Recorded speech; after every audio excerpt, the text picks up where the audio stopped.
Day by day ನಮ್ಮ ದೇಶದ ಆಡಳಿತ ವ್ಯವಸ್ಥೆ ದಿವಾಳಿತನದ ಹಾದಿಯನ್ನು ಹಿಡಿಯುತ್ತಲೇ ಬಂದಿದೆ. ಇಲ್ಲಿ ಪ್ರಶ್ನೆ ಮಾಡುವುದು ತಪ್ಪೇ ಅಲ್ಲ. ನಾವು ಪ್ರಜಾಪ್ರಭುತ್ವ ದೇಶದಲ್ಲಿ ಬದುಕುತ್ತಿದ್ದೇವೆ. ಇಲ್ಲಿ ಯಾರು ರಾಜರಿಲ್ಲ. ಇಲ್ಲಿರುವುದು ಜನರಿಂದ ಆಯ್ಕೆಯಾದ ರಾಜಕಾರಣಿಗಳು ಮಾತ್ರ. ನಮ್ಮನ್ನು ಆಳುವವರು ರಾಜಕಾರಣಿಗಳೇ ಹೊರತು ಮಾಲೀಕರಲ್ಲ. ಅವರಿಂದ ತಪ್ಪು ನಡೆದರೆ ಪ್ರಶ್ನೆ ಮಾಡುವುದು ಸಂವಿಧಾನ ನಮಗೆ ಕೊಟ್ಟಂತಹ ಹಕ್ಕಾಗಿದೆ.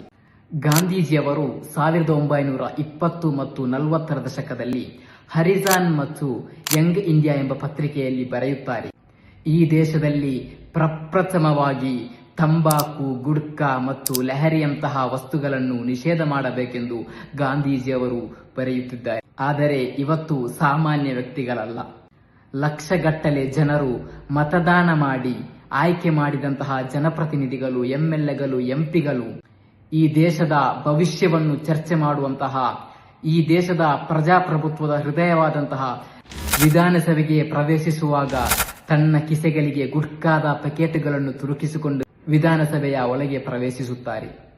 ಇತ್ತೀಚೆಗೆ ವೈರಲ್ ಆದಂತಹ ಒಂದು ವಿಡಿಯೋ, ಬಿಹಾರದ ವಿಧಾನಸಭೆಯಲ್ಲಿ ಬಿಹಾರದ ಉಪಮುಖ್ಯಮಂತ್ರಿಗಳು ಸದನ ನಡೆಯುವಂತಹ ಸಂದರ್ಭದಲ್ಲಿ ಚೈನಿ ಕೈನಿ ಎಂಬ ಗುಡ್ಕವನ್ನು ತನ್ನ ತುಟಿಯ ಒಳಗೆ ತುರುಕಿಸುತ್ತಿದ್ದಾರೆ.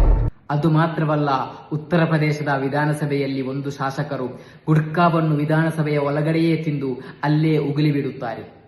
ಇದರಲ್ಲಿ ನಮ್ಮ ರಾಜ್ಯವೇನು ಕಮ್ಮಿ ಇಲ್ಲ. ನಮ್ಮ ರಾಜ್ಯದಲ್ಲಿ ಸರ್ಕಾರಿ ಬಸ್ಸುಗಳು ಗುಡ್ಕಾದ ಜಾಹೀರಾತಾಗಿ ಮಾರ್ಪಟ್ಟಿದೆ. ಮಾತ್ರವಲ್ಲ, ಕರ್ನಾಟಕದ ಭವಿಷ್ಯ ನಿರ್ಧಾರವಾಗಬೇಕಾದಂತಹ ವಿಧಾನಸಭೆಯಲ್ಲಿ ಸದನ ನಡೆಯುತ್ತಿರುವಂತಹ ಸಂದರ್ಭದಲ್ಲಿ 3 ಶಾಸಕರು ಅಶ್ಲೀಲ ವಿಡಿಯೋಗಳನ್ನು ನೋಡುತ್ತಿರುತ್ತಾರೆ.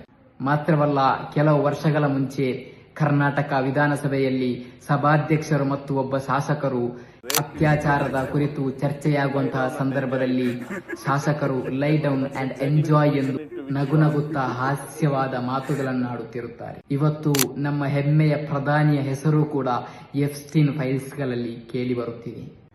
ಇದಕ್ಕೆಲ್ಲ ಕಾರಣ ನಮ್ಮ ದೇಶದಲ್ಲಿರುವಂತಹ ರಾಜಕಾರಣಿಗಳ ನಡೆನುಡಿಯಿಂದ ಇವತ್ತು ದೇಶ ದಿವಾಳಿಯಾಗುತ್ತಿದೆ.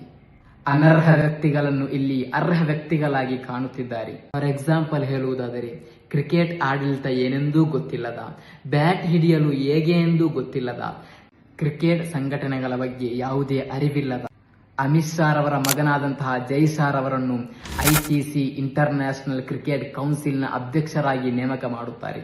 ಇದರ ಬಗ್ಗೆ ಹೇಳುವುದಾದರೆ, ಕ್ರಿಕೆಟ್ ಮಂಡಳಿಯನ್ನು ಮುನ್ನಡೆಸಲು ಅವರು ತೀರಾ ಅನರ್ಹ ವ್ಯಕ್ತಿಯಾಗಿದ್ದಾರೆ.